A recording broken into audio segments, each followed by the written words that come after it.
Special focus. ఎన్నాళ్ళో వేచిన రోజు రానే వస్తోంది. 9 నెలల సుదీర్ఘ నిరీక్షణకు తెరపడి భారత సంతతి ఆస్ట్రోనాట్ సునీత విలియమ్స్ భూమికి చేరుకునే సమయం ఆసన్నమైంది. ఆ ఉద్విగ్న క్షణాలకు కౌంట్ డౌన్ కొనసాగుతోంది. రోజుల నుంచి గంటల్లోకి సమయం మారిపోయింది. ఇక ఆమె రాకే ఆలస్యం. సునీతకు పుడమి తల్లి ఘన స్వాగతం పలుకుతోందా అన్నట్లుగా ఉన్నాయి ఎదురుచూపులు.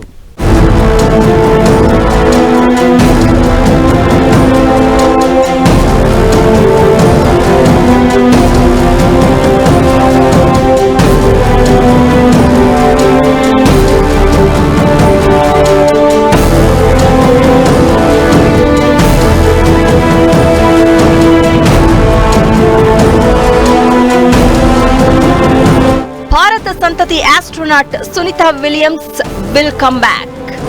9 నెలల నిరీక్షణకు తెర. భూమిపైకి తిరిగొచ్చే ఉద్విగ్న క్షణాలకు కౌంట్ డౌన్. ఎన్నో అడ్డంకులు, మరెన్నో అయోమయ పరిస్థితులు. 9 రోజుల మిషన్ కోసమని అంతరిక్షంలోకి వెళ్లి అక్కడ సాంకేతిక సమస్యలతో చిక్కుకుపోయి 9 నెలలుగా స్పేస్ లో ఎన్నో ప్రాబ్లమ్స్ ను ఫేస్ చేసిన ఆ సుదీర్ఘకాల నిరీక్షణకు తెరపడింది. SpaceX Starliner ship సాంకేతిక సమస్యతో అంతరిక్ష యాత్ర చేసి ఇంటర్నేషనల్ స్పేస్ స్టేషన్ లోనే చిక్కుకుపోయిన భారత సంతతి వ్యోమగామి సునీత విలియమ్స్ భూమికి చేరే ఉద్విగ్న క్షణాలకు కౌంట్ డౌన్ కొనసాగుతోంది. క్రూ 10 మిషన్ ISS కు చేరడంతో క్రూ 9 రిటర్న్ షెడ్యూల్ ఖరారైంది. వాతావరణం కూడా ఆస్ట్రోనాట్స్ ను భూమిపైకి తీసుకొచ్చేందుకు అనుకూలంగానే ఉందని నాసా చెబుతోంది. అన్ని అనుకున్నట్లు కొనసాగితే చెప్పిన సమయానికన్నా కాస్త ముందుగానే ఆస్ట్రోనాట్స్ సునీత విలియమ్స్ విల్మోర్లు భూమిపై అడుగుపెట్టే ఛాన్స్ ఉంది. ఈ మొత్తం రిటర్న్ జర్నీ ప్రాసెస్ ను నాసా అఫీషియల్ వెబ్సైట్ లో లైవ్ స్ట్రీమింగ్ ఇవ్వనున్నారు.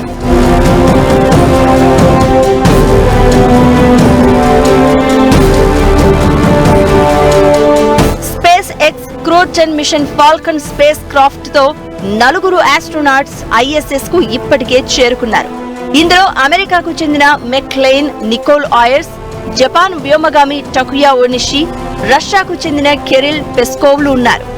సునీత విల్మోర్ భూమికి తిరిగి రానున్న మరో 2 వ్యోమగాముల స్థానంలో వీరు ISS లో విధులు నిర్వర్తిస్తారు.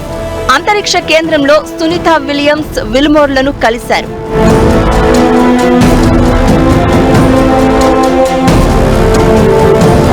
గత ఏడాది సెప్టెంబర్ నెలలో క్రూ 9 డ్రాగన్ మిషన్ అంతరిక్ష కేంద్రానికి వెళ్లింది. ఇప్పుడు ఈ క్రూ 9 డ్రాగన్ మిషన్ ద్వారానే భారత సంతతి వ్యోమగామి సునీత విలియమ్స్, బజ్ విల్మోర్ సహా ఇతర నాసా వ్యోమగాములు Nick Hague, Russia cosmonaut Alexander గుర్బనోవ్లు భూమికి చేరుతారు.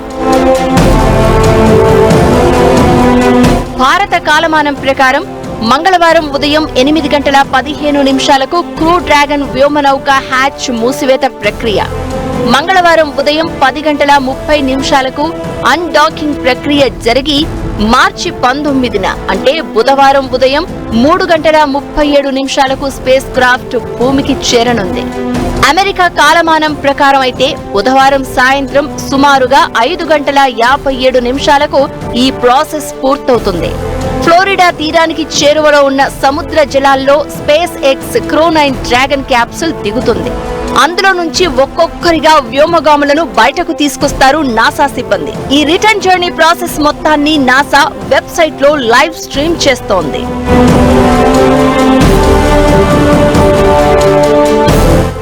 అంతరిక్ష వ్యోమనౌక భూమికి 400 కిలోమీటర్ల ఎత్తు నుంచి మెల్లగా వేగాన్ని తగ్గించుకుని భూ వాతావరణ కక్షలోకి తిరిగి వస్తుంది. ఈ స్టేజ్ చాలా కీలకం, డేంజరస్ కూడా. ఒక్కసారిగా భూ వాతావరణంలోకి రావడంతో వాయువుల కారణంగా వాతావరణంలో మార్పులుంటాయి. అధిక ఉష్ణోగ్రతల్ని స్పేస్ క్రాఫ్ట్ ఫేస్ చేయాల్సి ఉంటుంది. అందుకే ఈ తీవ్రమైన ఉష్ణోగ్రతల మార్పులను తట్టుకునేలా శరీరం మొత్తం కప్పి ఉంచే ప్రత్యేకమైన దుస్తులు, కవచాల్ని వ్యోమగాములు ధరిస్తారు. పారాచూట్లు కూడా అందుబాటులో ఉంటాయి. భూమిపైకి వచ్చే కొద్దీ ఉష్ణ కారకాలు, వాయువుల కారణంగా వస్తువులు మండుతాయి. స్పేస్ క్రాఫ్ట్ క్యాప్సూల్ కూడా ఇలా మండుతుంది. అతి తీవ్రమైన ఉష్ణోగ్రతల నుంచి సేఫ్ గా భూమికి చేరేందుకు నాసా AMES వంటి పరిశోధనా సంస్థలు రూపొందించిన రకరకాల శరీర కవచాల్ని ఉపయోగిస్తోంది. 1990లలో అభివృద్ధి చేసిన heat shield, phenolic impregnated carbon అబ్లేటర్ అనే ఉష్ణ కవచాన్ని నేటికి కూడా ఉపయోగిస్తున్నారు. అయితే PICAX అనే కవచాలను ఎలన్ మస్క్ కు చెందిన స్పేస్ ఎక్స్ మిషన్స్ కోసం ఉపయోగిస్తోంది. ఒకటి, ఎముకల్లో డెన్సిటీ సాంద్రత తగ్గిపోయే అవకాశం ఉంటుంది. అలాగే కండరాలు బలహీనపడే అవకాశం ఉంటుంది. గుండె కూడా ఒక కండరమే కాబట్టి గుండెకి ఎక్కువగా పనిచేయాల్సిన అవసరం ఉండదు కాబట్టి గుండె కండరాలు కూడా బలహీనపడే అవకాశం ఉంటుంది. తలకి ఇన్నాళ్ళు బాడీతో పోల్చుకుంటే తలకి వాళ్ళకి ఎక్కువ బ్లడ్ సప్లై చేసే వ్యవస్థకి హార్ట్ అలవాటైపోయి ఉంటుంది, సిస్టమ్ అలవాటైపోయి ఉంటుంది. ఇక్కడ భూమి మీదకి వచ్చిన తర్వాత మళ్ళీ అవన్నీ కూడా సర్దుబాటు జరగడానికి కొంత టైం పడుతుంది. స్పేస్ క్రాఫ్ట్ భూమి నుంచి 10 కిలోమీటర్ల వేగంతో 50 కిలోమీటర్ల ఎత్తులో ప్రయాణించినప్పుడు దాని వేగం బాగా తగ్గుతుంది. అంతరిక్ష నౌక వేగం గంటకు 39,000 కిలోమీటర్ల నుంచి గంటకు 800 కిలోమీటర్ల వేగానికి నిమిషాల వ్యవధిలోనే తగ్గిపోతుంది. భూ వాతావరణంలో గంటకు 800 కిలోమీటర్ల వేగంతో కిందకు ప్రయాణించడం కూడా అంత సురక్షితం కాదు. అందుకే అంతరిక్ష నౌక భూమిని చేరే కొద్దీ వేగాన్ని తగ్గించడానికి రకరకాల దశల్లో రకరకాల పద్ధతుల్లో వేగాన్ని నియంత్రిస్తారు. అవసరమైన చోట పారాచూట్లను ఉపయోగిస్తారు. ఇలాంటి ప్రతికూల పరిస్థితుల్లో ప్రయాణం అంతా ఆషామాషీ విషయం కాదు. అందుకే స్పేస్ క్రాఫ్ట్ లోని క్యాప్సుల్లోనే వ్యోమగాములు సేఫ్ గా ఉండగలరు. వారిని మెల్లగా క్యాప్సుల్ తో సహా సముద్రంలో దించుతారు. దీనికి సముద్రపు వాతావరణం కూడా అనుకూలంగా ఉండాలి.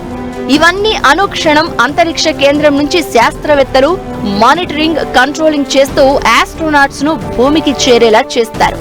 అలా వ్యోమగాముల అంతరిక్ష యాత్ర పూర్తవుతుంది.